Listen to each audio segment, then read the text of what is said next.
कहानी का नाम मिट्टी की मूर्तियों में भी ईश्वर बसते हैं।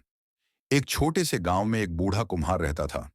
उसका जीवन का एकमात्र काम था हर सुबह जल्दी उठकर गंगा के किनारे जाकर अच्छी मिट्टी इकट्ठा करना, फिर ध्यान और पूरी श्रद्धा से उस मिट्टी से ठाकुर की मूर्तियां बनाना। लोग अक्सर उससे पूछते, काका, आप जानते हो कि ये मूर्तियां पूजा के बाद जल में विसर्जित हो जाएंगी? फिर इतनी मेहनत क्यों करते हो? इतनी मोहब्बत क्यों देते हो इन्हें? बूढ़ा तब थोड़ा मुस्कुराता। उसकी आंखों में एक शांति की चमक होती।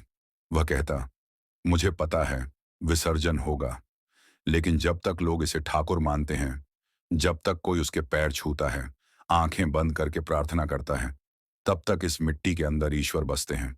मैं तो बस उसका शरीर बनाता हूं, प्राण तो लोगों के विश्वास से आते हैं। ऐसे ही कई साल बीत गए। एक दिन उसकी बेटी ने कहा, पापा, मेरी शादी के लिए आपके पास कुछ भी नहीं है, कैसे होगा? बूढ़ा कुछ नहीं बोला। रात को अपनी मिट्टी की मूर्तियों के सामने बैठकर सिर्फ इतना कहा, तुम तो जानते हो ठाकुर, मैं किसी से कुछ नहीं मांगता, बस आज मेरी बेटी के भविष्य के लिए तुम कुछ करो। अगले दिन दोपहर में एक शहर के उद्योगपति अपनी गाड़ी रोककर उस मिट्टी की कारखाने के सामने खड़ा हो गया। वह कई मूर्तियां देखकर मोहित हो गया और बोला, इस काम ने मेरा दिल छू लिया। मैं सारी मूर्तियां खरीद लेता हूं और अपने शहर के नए मंदिर में स्थापित करता हूं। अगर तुम चाहो तो मेरी संस्था में भी काम कर सकते हो। बूढ़ा स्तब्ध रह गया। उसकी आंखों में आंसू थे। तब उसने बस एक ही बात कही, ये मिट्टी की ठाकुरियां सिर्फ नहीं बनती, ये लोग भी बनाती हैं।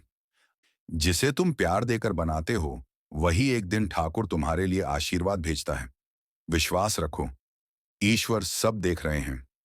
ये मेरी पहली कहानी है।